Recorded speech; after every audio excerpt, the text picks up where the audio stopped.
એટલે આપણે એવી પેઢી છે કે આપણે સમજી જવાની જરૂર છે. આપણે થોડુંક પ્રાકૃતિક રીતે કે ઝેર મુક્ત રીતે આવવાની જરૂર છે. કેમિકલથી દૂર રહેવાની જરૂર છે. કેમિકલ હંમેશા નુકસાનકારક હોય. જો કે આમાં મેં તમને ટૂંકમાં એક અપીલ કરી કે આપણે કેમિકલથી દૂર રહેવાનું છે. ઝેર મુક્ત ખેતી, જે આજે આપણા બેનરનો મેન ઉદ્દેશ્ય છે, ઝેર મુક્ત ખેતી, એ તમે કરો. એ જ એક ટકોર કરવા હું તમને આજે આવ્યો છું. અને એની અંદર એક હું તમને આઈડિયો એ આપું. ઘણી વખત તમને એમ થતું હશે, ઘણા લોકો તમને એવું ભરમાવશે કે પરેશભાઈ, અમારા ગામમાં એક ભાઈ કહેતા હતા કે આ જે મેં ઝેર મુક્ત ખેતી કે પ્રાકૃતિક ખેતી કરશું તો ઉત્પાદન ઘટી જાય. આવું તમને એક ડર એક હોય, ઘણાને હોય. કેમ કે મને ખબર છે, હું ગામડા ગામડા ફરું છું. એના માટે થઈને હું તમને એમ કહું, તમારે જોખમ નથી લેવું. હાલો, એમાં 1% ઉત્પાદન નહીં ઘટે, છતાં હું તમને એનો રસ્તો બતાવું. કેમ કે તમે પાછા કહેશો પરેશભાઈ, તમારે ક્યાંક વળી ક્યાંક બીજો ધંધો વ્યવસાય હશે, અમારે આની ઉપર જ છે. અને સ્વાભાવિક છે, નાના ખેડૂત હોય અને કદાચ સમજ્યા વગરનું થઈ જાય. હમણાં હું નારસનભાઈ વાત કરતા હતા એટલે કીધું કે શ્રીલંકામાં આમ થયું, પણ શ્રીલંકા વાળા પાસે અધૂરું જ્ઞાન હતું. અધૂરું જ્ઞાન હતું એટલે નિષ્ફળ ગયા. આપણા ભારતના એક રાજ્ય છે સિક્કિમ, એમાંય દવા અને ખાતર કેમિકલ ઉપર પ્રતિબંધ છે. તો ત્યાં આપણે બહુ સારું ઉત્પાદન આવે. શું કામ?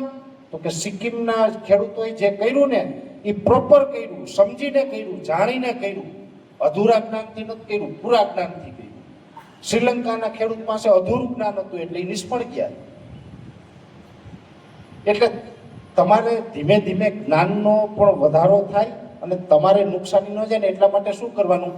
માનો તમારી પાસે 20 વીઘા જમીન છે, તો તમારે એમ જ માનવાનું, આપણા બાપ દાદાએ આપણે 15 વીઘા જમીન આપી હોત તો આપણે 15 વીઘામાં ખેતી કરતા હોત ને. આપણે એમ માનવાનું કે આપણા બાપ દાદાઓએ આપણા ભાગમાં 15 વીઘા જમીન આપેલી છે, એની પાસે એટલી જ હતી, 5 વીઘા હતી ને એમ ભૂલી જાઓ. એ 5 વીઘામાં પહેલા તમે 3 વર્ષ પ્રયોગ કરો. 1 વર્ષમાં તમે નિર્ણય નહીં લેતા, 3 થી 4 વર્ષ તમે ભૂલી જજો. એમાં તમે એ પ્રાકૃતિક કે ઝેર મુક્ત જે હું તમને કહું એ બધું તમે એમાં 3-4 વર્ષ સુધી પ્રયોગ કરો અને ચોથા વર્ષે તમે નિર્ણય લેજો કે મારે શું કરવું. ચોથા વર્ષે તમને એમ થાય ને કે નહીં, આ 5 વીઘામાં મેં આ કર્યું એનાથી મને ફાયદો થયો, તો બીજું 5 વીઘા કરજો, ત્રીજું 5 વીઘા. ભલે એ કદાચ ને 10 કે 15 વર્ષે તમારે આખી 20 વીઘા પ્રાકૃતિકમાં તમે આવો, ભલે સમય લાગે એની અંદર, પણ તમે એક પછી એક પગથિયું ચડતા ચડતા પણ તમે એમ કરો. ઘણી વખત એવું થાય કે તમે 20 વીઘામાં કરો અને 20 વીઘામાં જો કર્યું ને એમાં તમારે ક્યાંક ભૂલ પડી અને જો તમે નિષ્ફળ ગયા ને, તો મને એટલી ખબર છે કે તમે તો નહીં કરો, પણ તમે છોકરાઓ નહીં કહેતા જાઓ કે આ ધંધો ન કરતા, આ અમે કરી લીધું. તમે ના પાડીને જાઓ એટલે છોકરાઓ કોઈ દિવસ નહીં કરે. એટલા માટે થઈને તમારે ખાલી 5 વીઘામાં પ્રયોગ કરવાનો, જેથી કરીને નિષ્ફળ જશો તો તમે 5માં જશો, 20 વીઘામાં નહીં જાઓ. 15 તો તમારી પાસે છે આવક માટે. એમ સ્ટેપ બાય સ્ટેપ તમે કરીને જો આમાં આગળ વધશો ને, તો મને ચોક્કસ વિશ્વાસ છે કે 3-4 વર્ષ તમે પ્રાકૃતિક ખેતી કરશો ને, એટલે આવનારા સમયમાં તમે ધીમે ધીમે પ્રાકૃતિક ખેતીનો વ્યાપ વધારશો. તમે જે એની અંદર સફળ થશો ને તમને ફાયદો થશે ને, એ તમારું જોઈ અને બીજા ખેડૂતને પણ પ્રેરણા મળશે ને એ પણ આ કરતા થશે. એટલે આ કરવાની જરૂર છે. મેં કીધું એમ કે આજનો આપણો સમયની મર્યાદા હોય, સમયની મર્યાદા હોય. આમાં કલાક 2 કલાકની અંદર કે 3 કલાકની અંદર આપણે ઘણી બધી વાતો કરવી હોય તો બધું ખેતી વિષયનો આખો સબ્જેક્ટ પૂરો ન થાય, વિષય પૂરો ન થાય. પણ આજે ટૂંકા સમયની અંદર વાત કરવાની છે એટલે મારી એક ટપોર હતી, આ ટપોરની અંદર થોડું ઘણું મેં સમજાવ્યું ખેતી વિશે. બાકી તમે વિડીયો મૂકીએ છીએ એના અંદર પણ ઘણી બધી સ્ટેપ બાય સ્ટેપ માહિતી આપતા રહીએ છીએ, એ પણ તમે જોતા રહેજો. પણ સમયની મર્યાદામાં બીજી મારે એક વાત તમને કરવાની છે, હવામાન.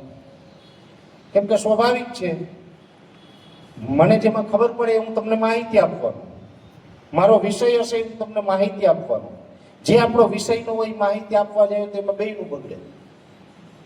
અને એટલા માટે જ આજનો આપણા કાર્યક્રમ હતો. આજના કાર્યક્રમની અંદર આપણે જે કાંઈ આમંત્રણ કાર્ડ બનાવ્યું એમાં પણ લખ્યું, અમે વિડીયોમાં પણ બોલ્યા કે આ કાર્યક્રમની અંદર હવામાન અને ઝેર મુક્ત ખેતીની માહિતી આપવાની છે. એટલે ઝેર મુક્ત ખેતીની આપણે થોડીક માહિતી આપી, પણ આની અંદરથી આપણે પ્રેરણા લઈને આગળ વધવાનું છે. હવામાન વિશેની મારે જે તમને વાત કરવી છે, આમ તો અમે આજે આવ્યા ને અહીંયા અમી છાંટણા થયા. જો કે આ છેલ્લા 2-3 દિવસથી ઘણી જગ્યાએ ચાલે છે વરસાદ. અમારે જુનાગઢ બાજુ ગઈકાલે વંથલી હોય, મેંદરડા હોય, માળિયા હાટીના છે, એ બાજુ સારો વરસાદ પડ્યો. અહીંયા અત્યારે પડ્યો ને એના કરતા સારો વરસાદ પડ્યો.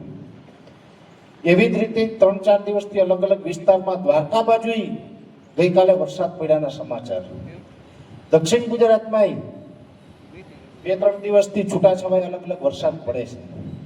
હવે પહેલી વાત તો એ કે બધાનો પ્રશ્ન એ 2 પ્રશ્ન હશે તમારા બધાના કે એક્ઝેક્ટ વાવણી ક્યારે થશે અને આખું વરસ કેવું થાય. બાકીનું બધું કાંઈ જાણવું નથી. આ 2માં બધું આવી ગયું. રેડી ને? બરાબર સાહેબ, બધાને 2 જ મુદ્દાની જરૂર છે કે એક્ઝેક્ટ વાવણી ક્યારે થાય અને આખું વર્ષ કેવું થવાનું છે.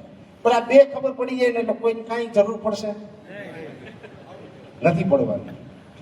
જો પહેલી વાત એ છે, આમ તો મિટિયોલોજી થોડોક અઘરો વિષય છે. હું જે આગાહી આપવા ખબર છે ને બધાને, હું કઈ રીતે આખી સિસ્ટમથી ચાલીએ આ ટેકનોલોજી આધારિત. નકર તમને પછી એમ ન થાય કે એક તો મારી પાસે હું મારી સરનામ ગોસ્વામી લાગે ને એટલે એમ કે આ કંઈક ભૂ હોય છે જાણતો હોય છે, પણ એવું કંઈ નથી. એમ તમને આમ ઘરનો ડાયરો છે ને, આપણે બધા ખેડૂત એટલે એક પરિવારના કહેવાય. ખેડૂત એટલે આપણે બધા ભાઈઓ એક પરિવારના, એટલે ઘરના ડાયરામાં ખુલ્લી વાત કરું કે હું કાંઈ જાણતો નથી, પણ હું વિજ્ઞાનનો માણસ છે, ભણેલો માણસ છે. મેં આમાં ગ્રેજ્યુએશન કર્યું, ગ્રેજ્યુએટ થયો છું. આમાં કોલેજ કર્યું, ટૂંકમાં આપણે ખેડૂતની ભાષામાં કોલેજના 3 વર્ષ આમાં કર્યા. અને આમાં હું ભણ્યો એટલે હું તમને માહિતી આપી શકું. જે આખું વિજ્ઞાન છે, સેટેલાઇટથી બધું અમે પ્રિડિક્શન કરતા હોય, એનો અભ્યાસ કરતા હોય ને એમાં જે નિચોડ આવે ને એ અમે તમને માહિતી આપીએ. એ ટીવી ચેનલની અંદર પણ અમે રિપોર્ટ આપતા હોય, અમારા યુટ્યુબમાં આપતા હોય, અલગ અલગ ન્યૂઝ ચેનલોમાં તમે જોતા હશે. દરેક ચેનલમાં લગભગ આપણી ઓફિસ છે જુનાગઢ ઝાંઝેડા ચોકડીએ. ક્યારેક કોઈ પણ જુનાગઢ આવો તો ઝાંઝેડા ચોકડી આપણી ઓફિસે આવજો, કેમ કે ખેડૂત માટે જ છે. આવો, બેસો, જાણો, જાણીને તમે તમારી ખેતીની અંદર એ પ્રમાણે પછી આગળ વધો. જરૂર પડે ને અમને કહો તો અમે તમને માર્ગદર્શન આપીએ, એકાબીજાને સહકાર આપીએ. પણ જે અમે હવામાનની જે આખી ટેકનોલોજીના આધારે મિટિયોલોજીના સિદ્ધાંત ઉપર જે માહિતી આપીએ છીએ એની અંદર અત્યારે તમારી અંદર ક્યાંક ડર અલ્નીનોને લઈને આવ્યો હશે. કેમ કે અલ્નીનો ડર એટલા માટે કે અત્યારે ટીવી ચેનલની અંદર સતત એની ચર્ચા થઈ રહી છે. લગભગ છેલ્લા 1 મહિનાની અંદર 60 કરતા વધારે ટીવી ચેનલોમાં કાર્યક્રમ મેં કર્યા છે.